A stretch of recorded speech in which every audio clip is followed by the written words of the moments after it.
um mundo pré-histórico. Uma guerra entre herbívoros e carnívoros. E os herbívoros estão ganhando. Eles parecem quebrar todas as regras. Não existe nada como eles hoje em dia. Para esses herbívoros gigantes, a sobrevivência depende de um arsenal de ataque e defesa tão impressionante por dentro quanto parece por fora.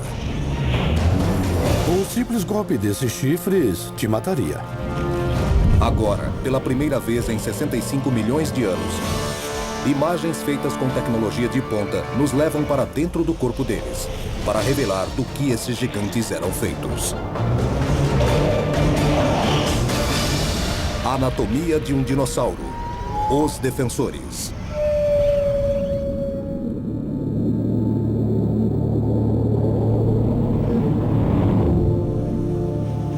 América do Norte, no período Cretáceo.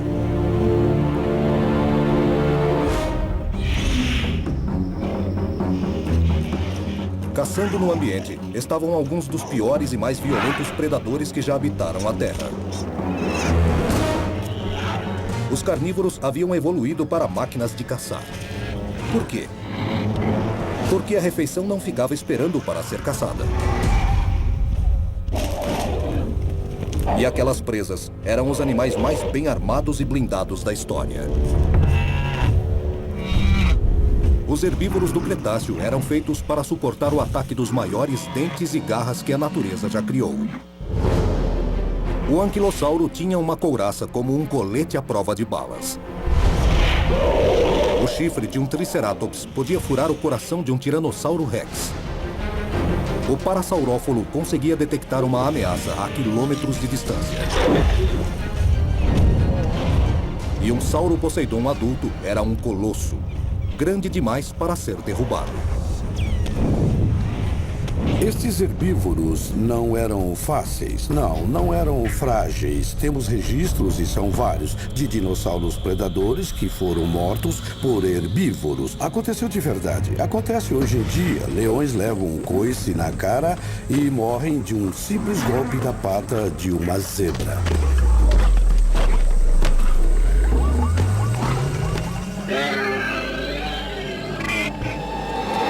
Apesar dos avançados instrumentos defensivos, ser herbívoro no Cretáceo não era fácil. Aqueles caras tinham que conseguir lidar com a vida num mundo cheio de carnívoros sofisticados. Havia raptores te caçando, tiranossauros te caçando, além das criaturas aladas. A morte vinha nas asas do Quetzalcoatlus, um réptil voador carnívoro de 180 quilos. Ou pelo Raptor Deinônico. Rápido e mortífero, ele podia alcançar 60 km por hora, e suas garras podiam fatiar o mais duro dos couros. Porém, um carnívoro ganhava de todos. O Tiranossauro Rex é uma das criaturas mais incríveis que já existiu na história desse planeta. Os poderosos maxilares de um Tiranossauro Rex podiam morder com a força de 3.000 quilos. 2 vezes a força de um crocodilo de água salgada. Mas os herbívoros que o tiranossauro caçava não se defendiam apenas. Eles contra-atacavam. Se existia um animal cujo cheiro assustava um tiranossauro, era o Triceratops. Ele mostra bem o que acontece quando aparece algo capaz de enfrentar o poder de um Tiranossauro Rex. O Triceratops era um dinossauro muito perigoso, provavelmente o animal mais perigoso que já viveu em terra. Era um herbívoro, uma criatura imensa de 4 pernas, 8 metros de comprimento, 3 metros de altura, pesando 6 toneladas. O Triceratops era um animal incrível, simplesmente pelo seu tamanho. Ele era enorme. Eles tinham um corpo grande e pesado com um estômago enorme. Estamos falando de um animal de 4 ou 5 toneladas. O Triceratops tinha metade da altura do Tiranossauro Rex, mas tinha mais ou menos o seu peso. A diferença era como esse peso se distribuía. As pernas traseiras eram retas como as de um rinoceronte. As dianteiras eram anguladas como as de um lagarto. Este design deslocava o centro de gravidade dele para a frente, para a cabeça. uma cabeça de 500 quilos. Resumindo, quando um Triceratops abaixava a cabeça, não tinha para ninguém. Ele era um trator projetado para ataques frontais diretos. A força de sua cabeça e de seus ombros protegia seu corpo coberto por uma pele tão fina que um tiranossauro a destroçaria sem esforço. O Triceratops tinha um incrível colarinho de proteção atrás da cabeça chamado fôlio. Ele também protegia seu pescoço, uma das partes mais vulneráveis do animal. O fôlio era osso puro, 6 vezes mais espesso do que o crânio humano. Para melhor atingir o oponente, era mais forte nas bordas. Ele formava um escudo quase impenetrável, capaz de repelir o caçador mais poderoso que a Terra já conheceu. O fôlio, o osso em volta do pescoço era muito grosso. Tinha várias camadas. Era uma armadura em cima de uma grossa camada de pele forte, uma unha quase impossível de penetrar. Este monstro de 4 pernas era bem protegido e perigoso. O Triceratops era bem armado e tinha uma armadura e podia te matar. Para um Triceratops, poder era tudo. Às vezes, eles enfrentavam membros da mesma espécie numa batalha por domínio. A principal arma deste brigão: um par de chifres de 1,20 m soldado no crânio. Estes chifres dão de 10-0 em qualquer chifre de um animal atual. O chifre de um rinoceronte é feito de pelo. A presa do elefante é de marfim. Mas o chifre do Triceratops era feito de osso maciço, que crescia diretamente do crânio. Os chifres, com 30 centímetros na base, eram capazes de suportar uma força de 18 toneladas, o suficiente para rasgar um carro ao meio. Ele viria para cima, mexendo a cabeça para a direita e para a esquerda, ou girando os chifres da testa e o chifre do nariz, criando uma grande esfera de agressão. Um simples golpe desse chifre podia te matar. Existe uma razão pela qual o Triceratops se tornou o herbívoro de maior sucesso do Cretáceo. E por que um predador pensava 2 vezes antes de atacá-lo. A ironia da caça é que o caçador geralmente está mais preocupado com sua própria segurança. Na verdade, ele se preocupa em não se machucar nesse processo. Qualquer predador põe sua vida em risco quando caça. Até mesmo o Tiranossauro Rex. Um carnívoro tentando derrubar um defensor como esse depende de uma aproximação discreta, um ataque surpresa e bastante coragem. Podemos até imaginar que o conflito entre o Tiranossauro e o Triceratops pode ter sido um dos maiores combates que a natureza já teve.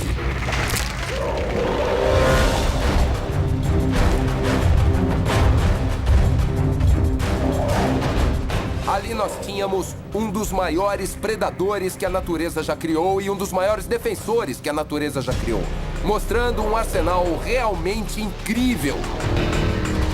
Não há nada assim no mundo de hoje. A ferramenta defensiva mais efetiva do Triceratops ficava completamente escondida. Uma articulação esférica que ligava a cabeça de 500 quilos ao pescoço. Essa articulação permitia ao Triceratops mover a cabeça quase 360 graus. Esse osso é o mais perto de uma esfera perfeita que a natureza já produziu e permitia movimento em quase todas as direções. Numa fração de segundo, um Triceratops podia colocar a cabeça entre seu corpo e o agressor. Ele era como um rinoceronte gigantesco que tomou anabolizantes. A cabeça sempre virada para você. Esta adaptação com tal flexibilidade e mobilidade não era encontrada em nenhum outro dinossauro, nem em nenhum mamífero atual. Com isso, ele era capaz de virar a cabeça bem rápido para um lado e para o outro. Um rinoceronte não faz isso. Um Triceratops quase conseguia lutar esgrima com os chifres.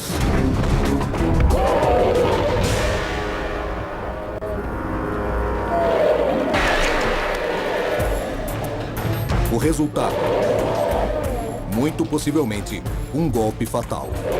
Geralmente, o Triceratops matava o tiranossauro. O principal fator de mortalidade na população de tiranossauros foi esse herbívoro gigante.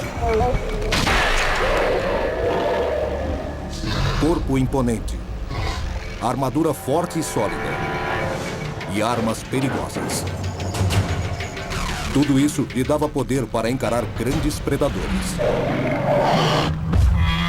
Mas no mundo do Cretáceo, outros defensores vinham equipados não só para sobreviver a um ataque, mas para derrotar o oponente. O anquilossauro era um herbívoro projetado para matar.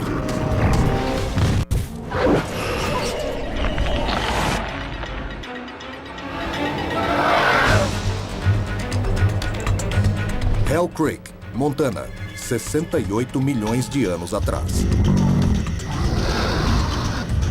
Os herbívoros pré-históricos eram alvos ambulantes. Para não virarem o jantar, eles contavam com adaptações evolutivas especializadas. Blindagem interna, design avançado e armas mais resistentes do que qualquer coisa que existe nos animais de hoje. Eram animais que tinham defesas. Eram herbívoros e maravilhas da engenharia. Muito perigosos, muito bem armados, muito bem protegidos e alvos. Um Triceratops podia praticamente com qualquer predador.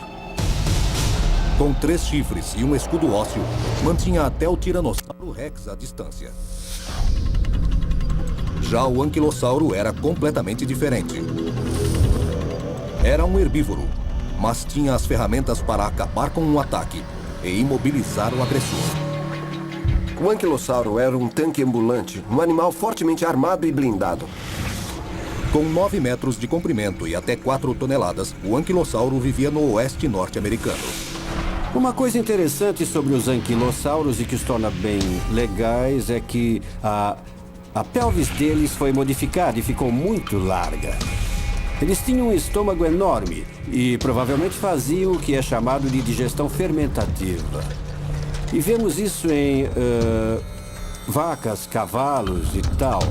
Eles têm bactérias que quebram a celulose dos alimentos. O problema é que você não ia gostar de estar contra o vento perto de um anquilossauro. Ele provavelmente era um monstro bem fedido andando pela floresta. Digerir as fibras das plantas é a tarefa mais difícil no ecossistema, e o anquilossauro conseguia isso. E é por isso que ele precisava daquele imenso corpo, de um estômago enorme e de um intestino subdividido. E isso significa ser lerdo, ser muito lerdo. E ter que se alimentar 12, 15, 18 horas por dia e ficar vulnerável a maior parte do dia. E então você precisa de uma blindagem estática. Pequeno e lento, este herbívoro não só sobrevivia ao ataque de um tiranossauro, mas às vezes até conseguia derrotá-lo. Sua principal linha de defesa era um corpo semelhante a um tanque. Sua principal forma de se defender era ficar abaixado no chão, deixando o seu corpo blindado protegê-lo dos dentes e das garras do tiranossauro. A armadura especializada do anquilossauro era projetada para ser forte e leve. Ele tinha placas ósseas alinhadas sobre a pele que protegiam o pescoço, as costas e os quadris. Os vãos entre as placas é que permitiam que ele se movesse livremente. Como ocorre com as escamas dos jacarés e crocodilos atuais, as placas dele eram construídas de maneira a serem muito resistentes. O anquilossauro não tinha uma, nem duas, mas 3 camadas de blindagem. E a cabeça era tão protegida por essas placas que nenhuma fêmea adulta de tiranossauro podia lhe dar uma mordida fatal. As placas eram totalmente diferentes dos ossos dos mamíferos. Eram feitas de camadas compostas de minerais e colágeno. Fibras feitas de proteínas que fortaleciam o osso como vergalhões de aço reforçam o concreto. É um design usado em coletes à prova de balas. Camadas entrelaçadas podem absorver o impacto de um ataque. O anquilossauro, na verdade, não tinha medo de nada, porque era muito difícil matar aquela fera. Sua armadura também protegia outra coisa: seus olhos. As pálpebras do anquilossauro eram feitas de osso. Ankylosaurs are enormous. They didn't have legs. They didn't need to chase after their prey, the vegetation. It wasn't going anywhere. It was just there. They had these bone plates that had formed in its skin, and this is similar to what we see in crocodiles' armor on the back. Well, with ankylosaurs, they went even farther. They encased their entire backs, their sides, their bellies, even developed these bones in the eyelids, so that it had armored eyelids. E a blindagem dura como aço que cobria seu corpo era só o começo. O anquilossauro tinha uma poderosa arma ofensiva: sua cauda. Uma arma que podia atingir um adversário com 20 mil quilos de força. A parte superior era composta de músculo. As vértebras da metade inferior eram fundidas de modo a formar um sólido chicote. Sua cauda podia girar mais de 45 graus em qualquer direção. E bem na ponta, ela tinha uma massa óssea, como uma marreta. Era uma clava gigante, muito bem construída para esmagar a cabeça ou as pernas de tiranossauros e outros predadores. Essa cauda desferia um golpe tão forte que podia quebrar as pernas de quase qualquer predador. Não importava o tamanho. O impacto do golpe poderia esmigalhar ossos, quebrar dentes, e se não matasse o tiranossauro na hora, poderia feri-lo de tal forma que ele iria morrer de fome. Como uma bola de demolição de 50 quilos, balançando a 30 km por hora, o golpe era devastador.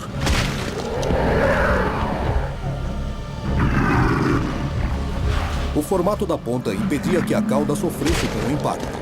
Ela absorvia o estresse de todo aquele poder de fogo.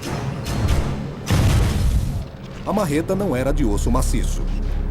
Ao contrário, era preenchida com tecido sólido, tutano, sangue e gordura. O anquilossauro combinava suas placas protetoras com uma poderosa arma ofensiva. O resultado? Por mais de 100 milhões de anos de evolução, ele teve poucos rivais. O anquilossauro representa o ápice da história de dinossauros blindados, o ponto alto dos dinossauros com armadura.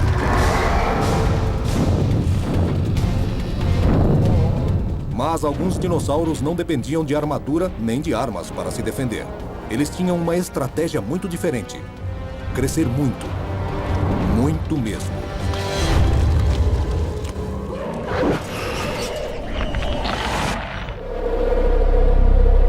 Montana. Uma terra brutal e selvagem. Predadores famintos estavam por toda parte.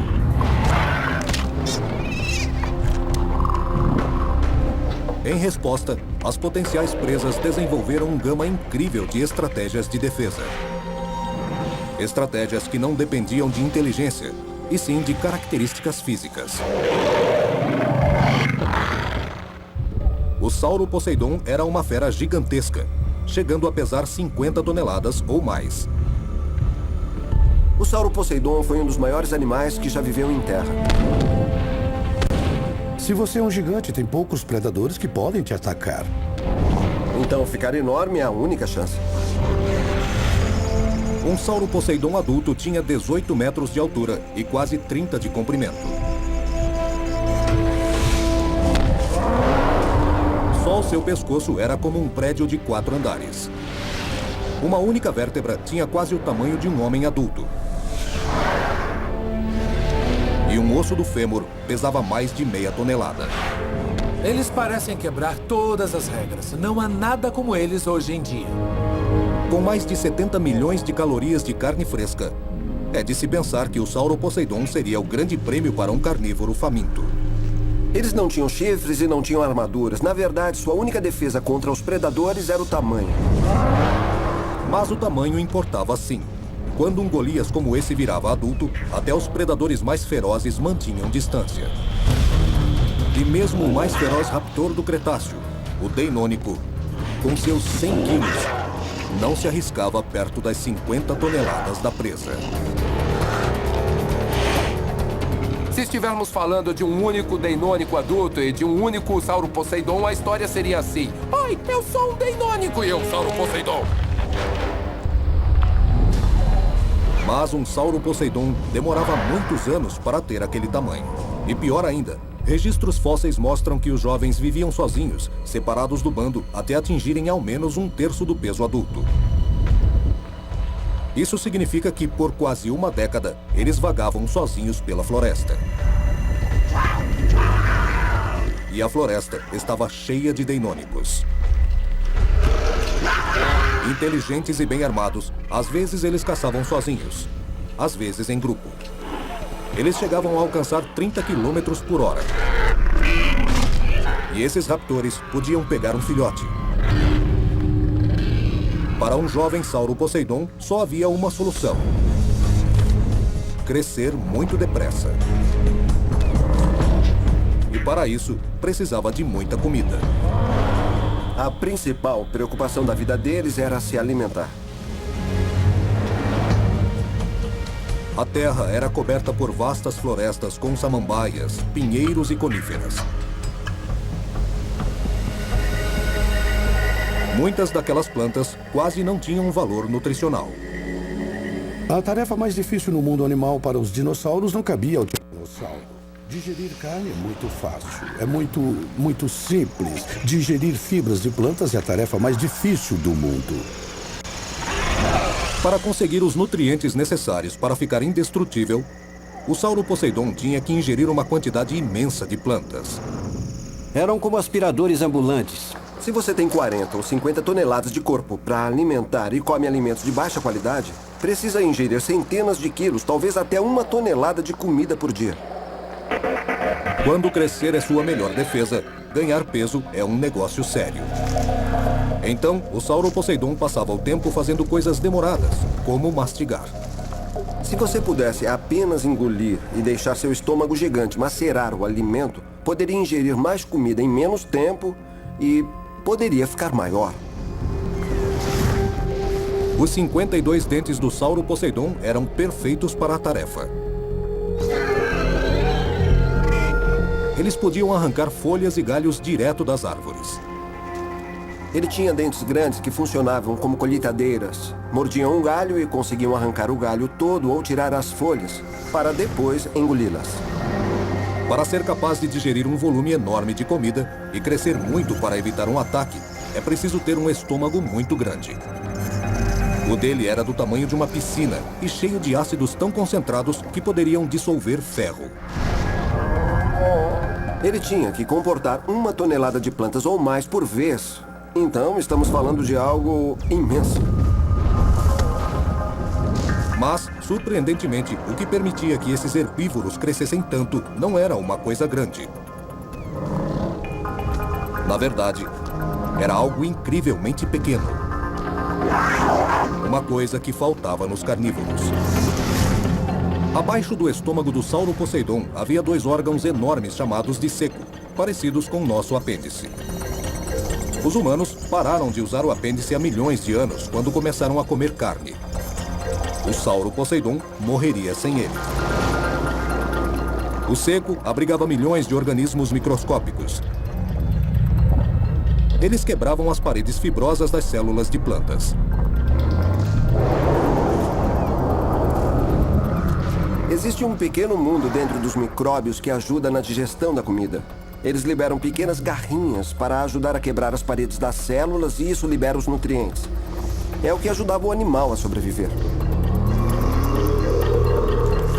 E qual o resultado dessa incrível façanha da engenharia?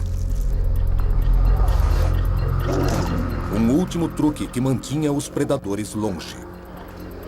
Os saurópodes deviam ficar arrotando e soltando gases continuamente. Porque os grandes herbívoros fazem assim. Eles deviam ser animais bem fedidos, barulhentos, bem desagradáveis. Apesar de todas essas adaptações, de toda essa biologia especializada que permitia ao Sauroposeidon chegar a proporções gigantescas, havia uma parte do corpo que simplesmente não acompanhou. O cérebro. Animais como o Sauroposeidon são um exemplo perfeito de um dinossauro estúpido. O cérebro do Sauroposeidon tinha menos de 1/1000º do tamanho do seu corpo. O equivalente a um homem que tivesse o cérebro do tamanho de uma ervilha. Os lobos para a visão e olfato eram pequenos. As áreas que controlam a análise de informação, aprendizado e pensamento complexo eram pouquíssimo desenvolvidas. Se pensar no tamanho do cérebro, você se pergunta como estes animais conseguiram. Mas eles conseguiram. O gigantismo compensava qualquer outra deficiência. Sobrevivendo por 15 milhões de anos, estas imensas criaturas se espalharam pelo globo, por todos os continentes, menos o Antártico. Mas havia um dinossauro que não dependia do tamanho. Ele usava um truque ainda mais estranho para ficar fora do cardápio. O mais sofisticado sistema de comunicação desenvolvido no mundo pré-histórico.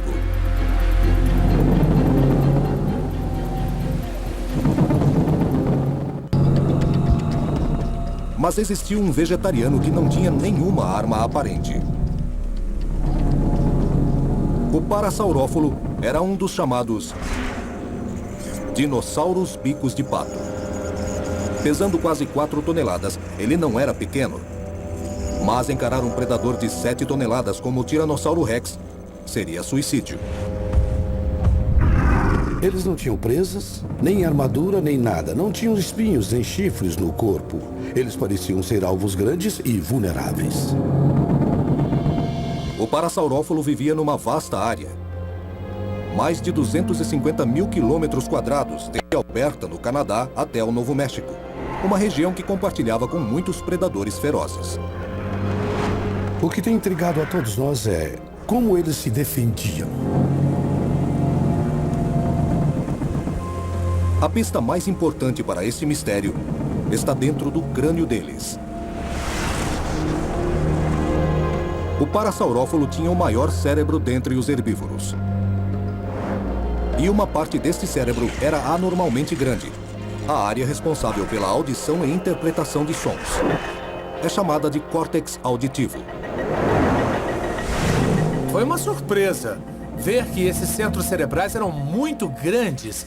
E isso sugere que havia alguma coisa muito diferente entre o Parasaurófalo e seus parentes e a maioria dos dinossauros herbívoros. Mas como um córtex auditivo avançado ajudava o Parasaurófalo a se defender dos carnívoros? Primeiro, sua audição aguçada podia detectar um predador a quilômetros de distância.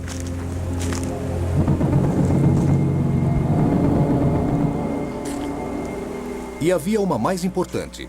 Ele podia reagir usando uma arma incomum. Um som peculiar gerado no fundo de uma crista de formato estranho que ele tinha na cabeça. A crista continha a cavidade nasal do animal, um tubo que dava 2 voltas, criando uma câmara de 2,5 metros. Os chamados vibrações originadas na caixa vocal passavam por esses tubos. Como as câmaras de um trombone, estes tubos amplificavam o som.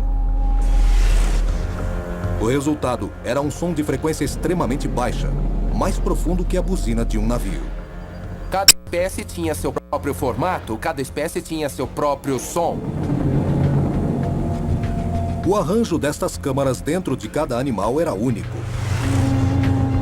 E o som gerado era como uma digital. Esses sons eram a principal defesa do Parasaurófalo. Eles eram seres comunicativos e sociais que viviam em bandos. O Parasaurófalo sabia que era mais seguro viver em grupo. Um Parasaurófalo isolado seria um dinossauro com problemas, porque teria que se proteger de predadores sozinho. Mas se por um acaso o indivíduo desse um alerta dizendo "eu estou sozinho", ele podia esperar os outros membros do bando responderem ao seu chamado. Esta tática ainda é usada hoje nas planícies da África.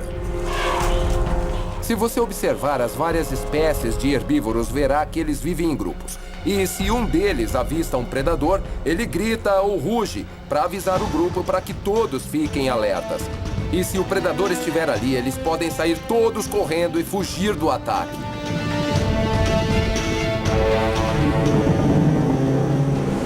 A habilidade do parasaurófilo de transmitir mensagens complexas era uma enorme vantagem defensiva. Usando a audição sensível, estas criaturas podiam detectar um predador a uma grande distância. E assim, emitir um alarme para alertar o resto do bando.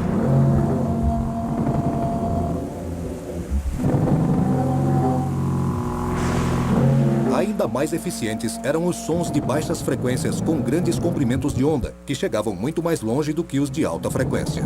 Este é um tipo de som que pode ser transmitido por distâncias bastante longas. Esse som de frequência muito baixa é chamado infrassom e pode viajar por quilômetros. Ele pode produzir um ruído tão baixo e tão profundo que atravessa o ar, atravessa as rochas e o solo, e você sente nos pés. Elefantes e rinocerontes fazem isso, hipopótamos, jacarés e crocodilos também fazem. Produzem infrassom.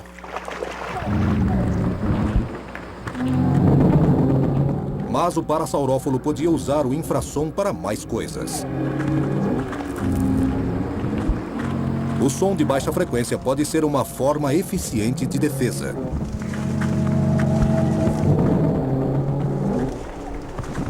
O infrassom é uma arma. Você pode embaralhar o cérebro do inimigo com uma rajada de infrassom. Se houvesse uma centena ou 1000 bicos de pato virados para a mesma direção, produzindo sons de baixa frequência, isso geraria uma onda de energia capaz de derrubar um predador ou, pelo menos, desnorteá-lo, confundindo o seu cérebro.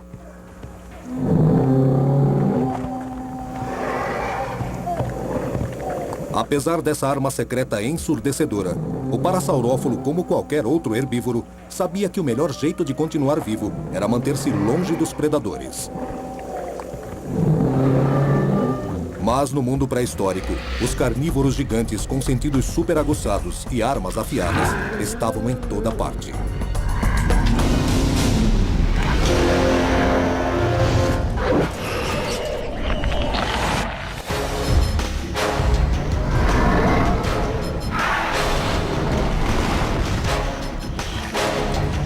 Ao longo do Cretáceo, carnívoros famintos patrulhavam a paisagem. Eles eram os mais terríveis predadores que o mundo já conheceu.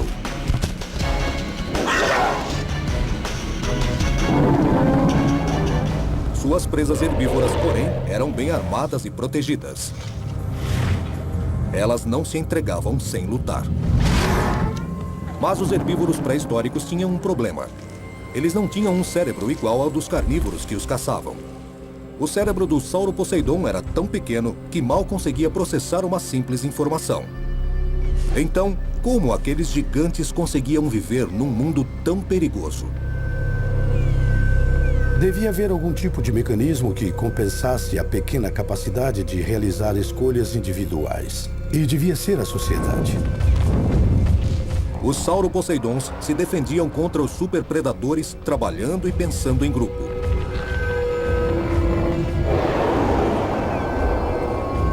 Então, você tinha inteligência de grupo, memória de grupo e tomada de decisão em grupo, substituindo a individualidade. Viver em grupo era vital para a sobrevivência do Sauroposeidon. Individualmente, seu gigantismo era uma poderosa defesa. Mas ficar em grupo tornava esses leviatãs quase indestrutíveis. Só que alimentar um bando com animais de 50 toneladas exige viajar longas distâncias. E pastar num território que cobre milhares de quilômetros quadrados, movimentando uma montanha de carne, requer uma coordenação sofisticada.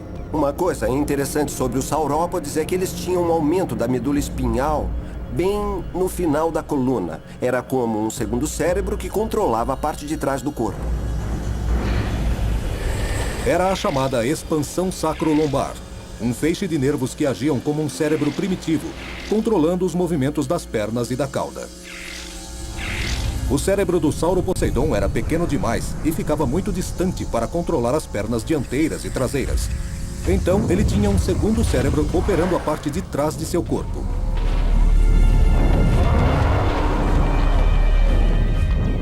razão pela qual animais como Sauroposeidon tinham essa expansão sacrolombar é porque havia muita coisa acontecendo lá atrás.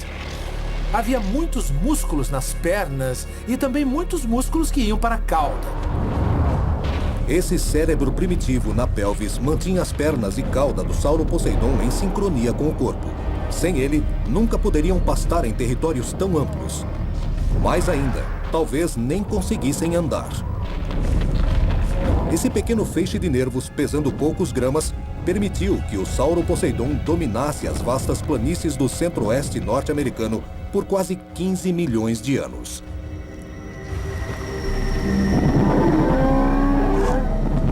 O outro herbívoro era muito diferente. Era pequeno, fraco e muito inteligente. Mas, assim como o Sauroposeidon, o Parasaurófilo vivia em bando.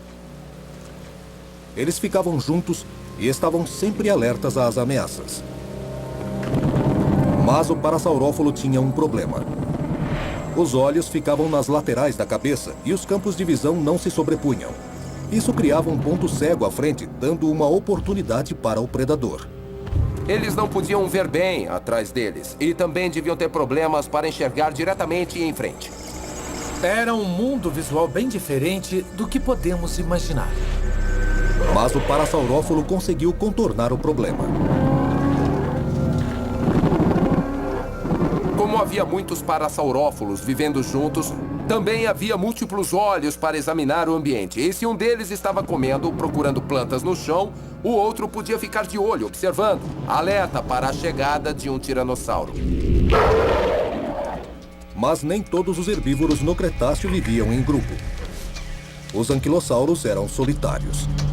Eles dependiam de sua poderosa cauda e da armadura corpórea para se defender.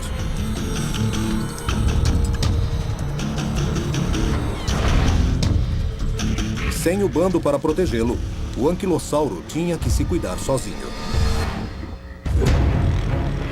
Essa tarefa ficava ainda mais difícil devido à capacidade de seu pior inimigo, o Tiranossauro Rex, de caçar na escuridão.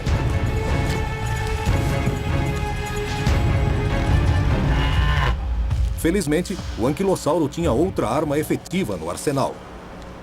Um olfato muito refinado. A região nasal do anquilossauro e seus parentes era uma das partes mais especializadas da sua anatomia. Para um anquilossauro, o odor característico de um Tiranossauro Rex era um aviso de morte. Ele era um animal para o qual o sentido do olfato era mais importante potencialmente do que o sentido da visão. As passagens nasais do anquilossauro entravam no crânio, aumentando significativamente a área da superfície. Este espaço ampliado era preenchido por milhões de receptores de odor. Era uma passagem nasal complexa, tortuosa e louca que começava na narina, dava várias voltas pelo focinho e descia pela garganta. O nariz super sensível do anquilossauro podia detectar um carnívoro a mais de 3 quilômetros. Se ele pudesse farejar um tiranossauro chegando, teria um alerta precoce e ele poderia reagir apropriadamente. Para um tiranossauro faminto, isso significava que a refeição havia sumido no ar. Nunca subestime um vegetariano.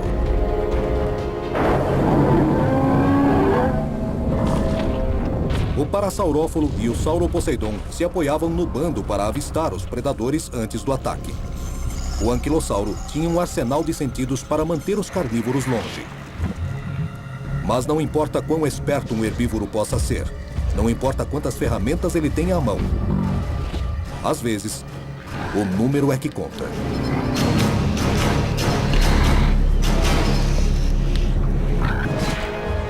Para os herbívoros, estar um passo à frente na competição era uma luta sem fim. O tiranossauro foi desenhado pela seleção natural para superar todas essas defesas.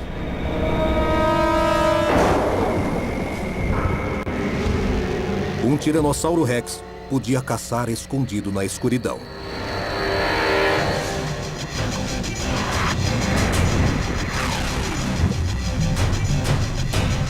Seu alvo: Um Triceratops. 6 toneladas de músculos cheias de armas defensivas letais, dispostas numa cabeça blindada que vira rapidamente. Mas o Triceratops tinha uma grande desvantagem. Sua visão noturna não era páreo para a visão noturna do Tiranossauro. O Tiranossauro Rex avançava para matar. Porém, abater um Triceratops adulto e saudável era encarar um grande desafio. Isto é, se o Tiranossauro estivesse caçando sozinho. Provavelmente o único jeito de um tiranossauro derrubar um Triceratops com sucesso e segurança era tendo pelo menos mais um tiranossauro para emboscá-lo pelas costas, enquanto ele ficava na frente chamando a atenção do Triceratops.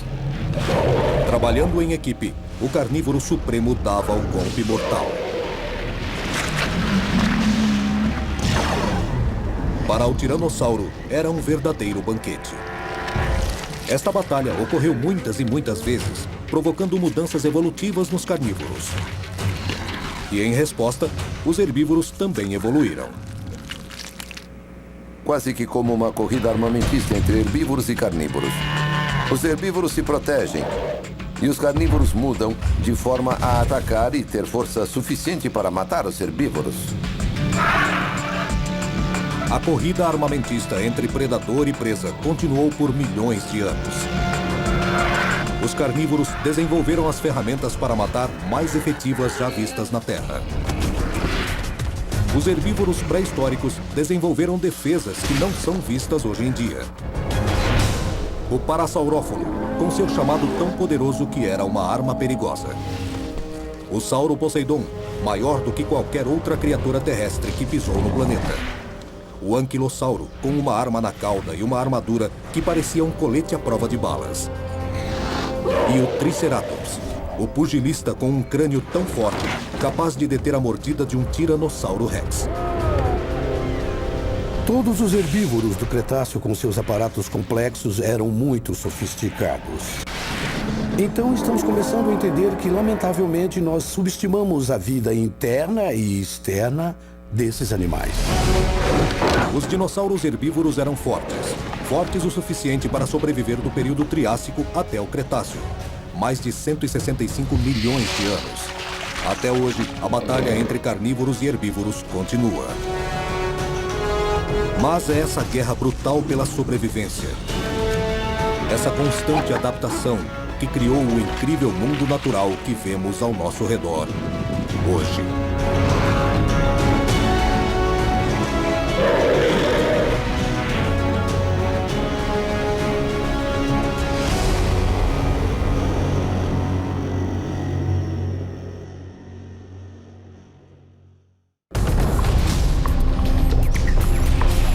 Versão brasileira, Tempo Filmes, São Paulo.